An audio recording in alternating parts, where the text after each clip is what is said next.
Greater than studio microphone. When a millionaire mocked a black waitress, daring her, "I'll give you $100,000 if you can serve me in Chinese," the whole restaurant laughed.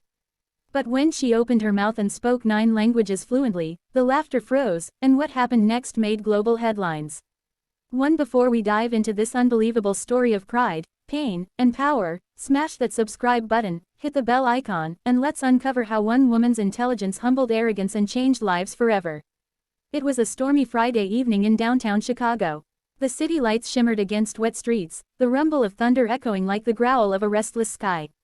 Inside the Velvet Fork, one of the city's most expensive fine dining restaurants, the atmosphere contrasted sharply: warm light, soft jazz, and the faint aroma of truffle butter and aged wine. Among the crowd of elites sat a man who believed the world revolved around him, Maxwell Dean, a self-made tech millionaire with a reputation for arrogance as sharp as his suits. He was celebrating another investment win, surrounded by his entourage of yes-men and corporate partners. The waitress on duty that night was Alana Brooks, a 27-year-old woman with soft brown eyes and a calm presence that hid the storms she'd survived. Working 2 jobs to support her younger brother through medical school, she carried herself with quiet dignity. But in a world where skin color too often determined respect, she'd learned to swallow humiliation like bitter medicine. As Alana approached the table, balancing crystal glasses and a bottle of Chateau Margaux, the men's laughter rolled like thunder. Maxwell leaned back, his Rolex glinting under the chandeliers. "You know what I love about fine dining?" he said loudly. "It's watching people pretend to belong." His friends chuckled. Then his eyes locked on Alana, a smirk curling his lips. "Hey, sweetheart," he drawled, "where are you from?" "Wait, don't tell me, somewhere exotic. Jamaica, Nigeria, you've got that accent." "I'm from Atlanta," Alana replied evenly, pouring his wine without flinching. He laughed, slapping the table. "Atlanta? No way, you don't sound like it. Tell you what, if you can serve me in Chinese, I'll give you $100,000. Deal." The table erupted in laughter. Cameras flashed. Someone was already recording. Alana froze for half a second, her heart hammering. She'd been through worse, but something about the sneer in his tone, the way everyone looked at her like she was entertainment, cracked something deep inside. She took a slow breath. Then, with a calm smile that sent chills through the table, she replied, not in English but in fluent Mandarin. "Greater than, Xian Sheng, Nin Yao Dian Shen Mi. Sir, what would you like to order?" The laughter died instantly. Maxwell blinked, confused. Alana didn't stop. She smoothly continued in Mandarin, describing the chef's special duck and the wine pairing with perfect pronunciation. A man at the table muttered, "Wait, that sounded legit."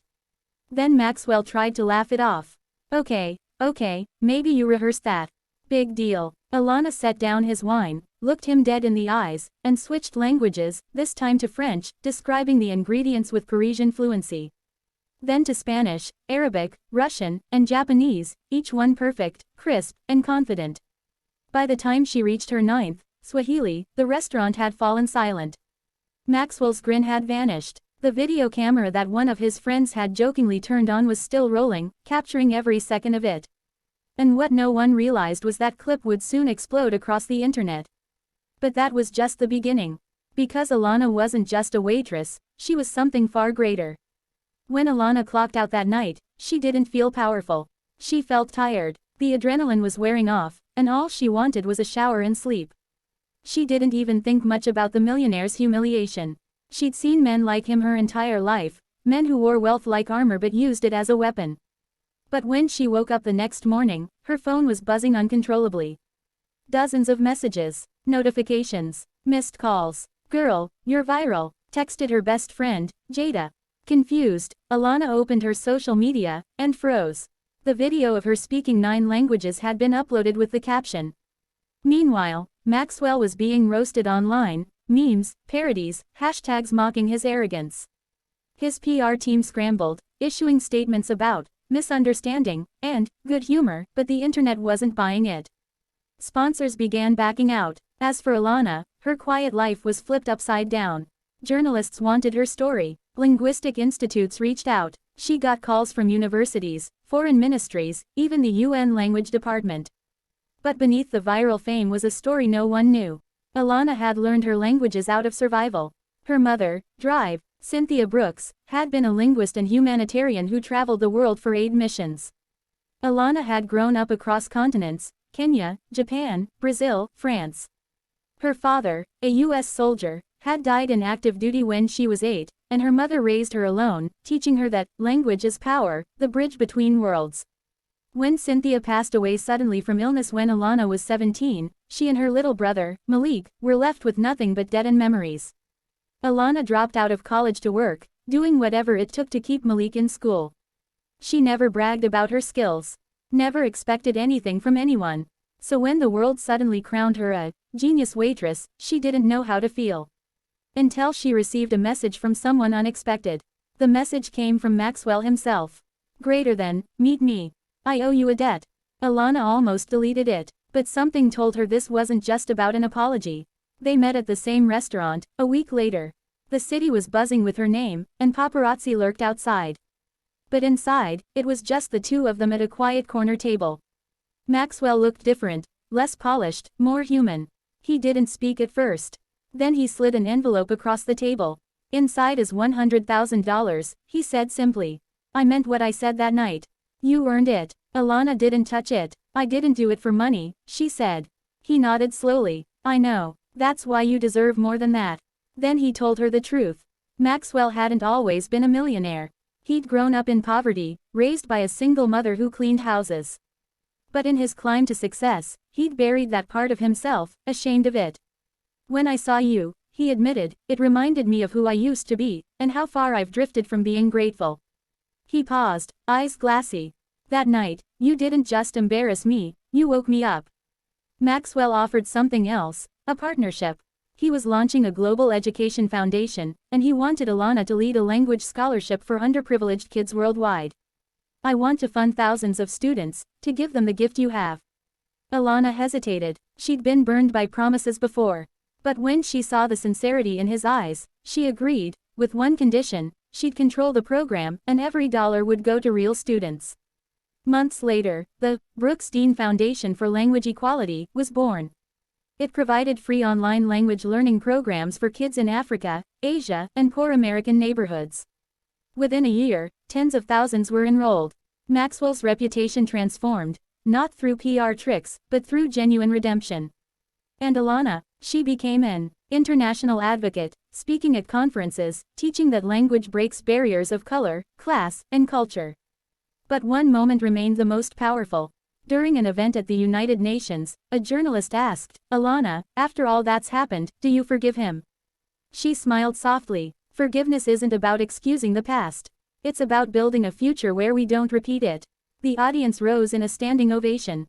And that night, as cameras flashed, Alana looked into one and said directly, greater than, to every person who's been underestimated, remember, your worth isn't measured by how others treat you, but by how you rise when they try to break you.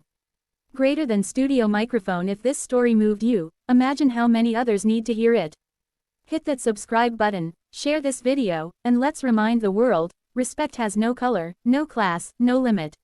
Malik woke to the hum of fluorescent lights and the soft hiss of ventilation. The FBI safehouse smelled like stale coffee and paper files. He sat up slowly, realizing he was still wearing the same hoodie from yesterday, now folded neatly on a chair beside a tray of untouched breakfast. Agent Hawk entered with 2 mugs of coffee. You sleep. Malik shook his head. Barely. You said that guy, Crow, dropped something. Hawk nodded. A microdrive. But it's encrypted, and according to the last trace, it's somewhere near you. Malik frowned. You think he hid it on me? Not on you, Hawk said carefully. Near you. Maybe in something you had. Malik's eyes widened. My backpack. They threw it aside when they tackled me. Within minutes, 2 agents were already scanning the torn bag retrieved from the mall's security office. Inside, between his notebooks and calculator, they found a pen, one Malik didn't recognize. That's not mine, he said. The pen clicked open with a soft mechanical whir, revealing a hollow chamber with a tiny microchip inside. Hawk exhaled. Bingo. Malik leaned forward. So I've been walking around with a federal secret. Not just a secret, Hawk replied. Crow used you to move a data key, coordinates to an offshore weapons transfer. If we hadn't found you, he'd have disappeared clean. Malik felt the weight of it hit him. So he used me, and those cops made it worse, Hawk finished.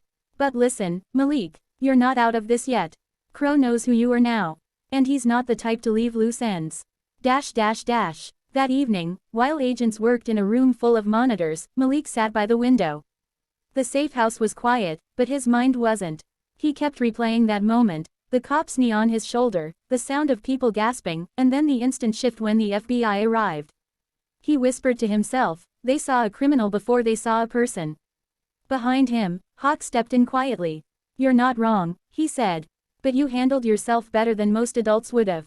Malik looked up. What happens now? Hawk hesitated, then said, we move you and your mom into protection until this case is closed. But there's one more thing, we need you to identify Crow. Malik blinked. You think I can? You saw him face to face, Hawk said. And tomorrow, you'll see him again. The next morning, the Bureau's surveillance van parked outside an abandoned warehouse on the city's edge. Malik sat inside, headphones around his neck, eyes glued to the feed as agents surrounded the area. Then came the voice, distorted, but familiar. Crows. You shouldn't have let them pull you in, kid. They'll use you same way I did. Malik's heart pounded. He's here. The agents moved. Doors burst open. Shouts filled the air. Seconds later, silence. They dragged Darius Crow out in cuffs, his smirk finally gone. As he passed Malik, he whispered, you think they saved you? Wait till you find out why they were really watching. Malik froze. What's that supposed to mean? Hawk pulled him back. Ignore him. He's trying to rattle you.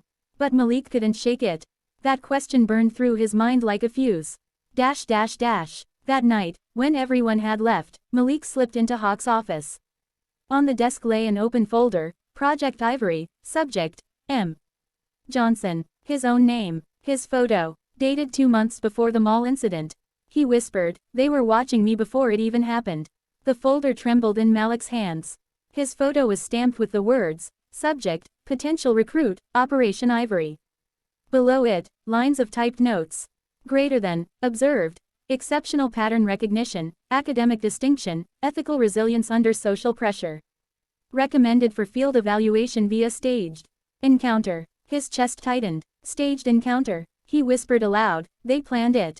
Footsteps echoed behind him. You weren't supposed to see that.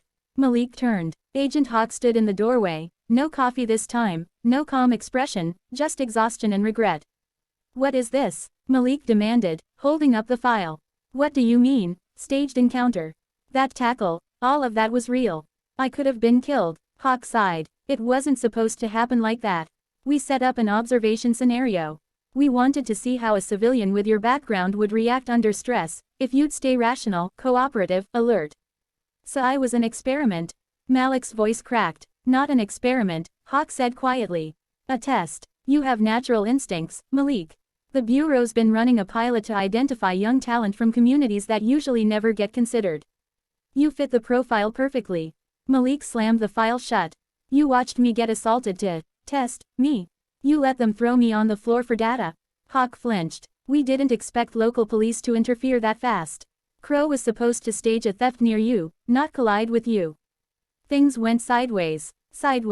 Malik spat. My life exploded. My mom cried all night. My face is all over the news, and you're telling me it was planned. The silence that followed was suffocating. Hawk finally said, you have every right to be angry. But the truth is, you impressed us.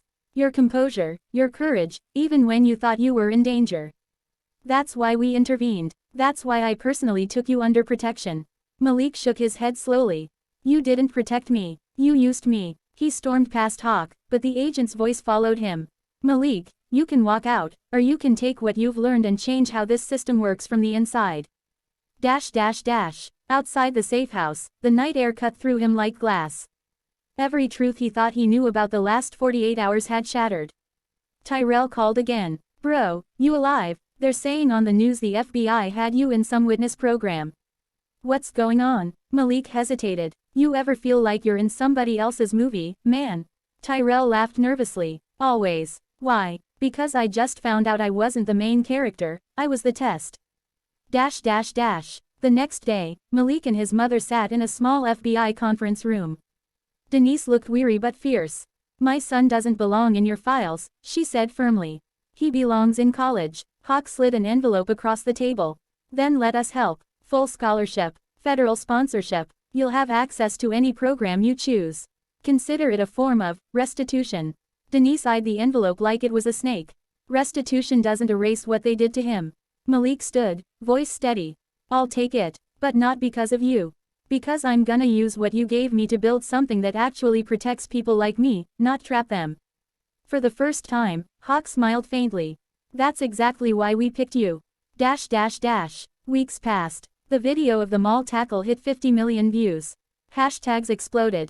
Hashtag justiceformulaic, hashtag #SeenItSuspect, hashtag #systemglitch.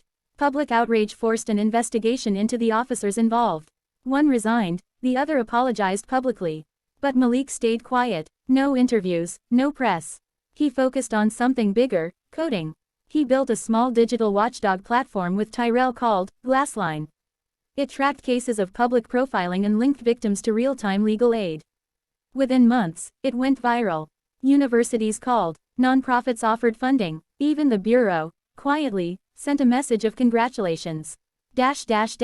One evening, as Malik walked home through the city, the lights reflected off the wet pavement like gold veins. His mom's words echoed in his mind. Never let them tell you what you're worth. He whispered, I won't. Then, from across the street, a familiar figure approached, Hawk, in civilian clothes. Didn't think I'd see you again, Malik said. You probably shouldn't, Hawk replied with a smile.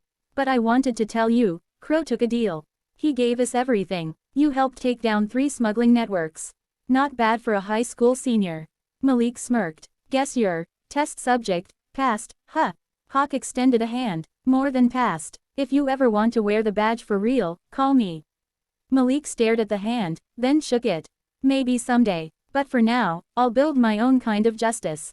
As Hawk walked away, Malik turned his gaze upward, at the skyscrapers, at the blinking city lights, at the sky that no longer felt too high. For once, he didn't feel like a target or a witness or a pawn. He felt like a spark, small, bright, and unstoppable.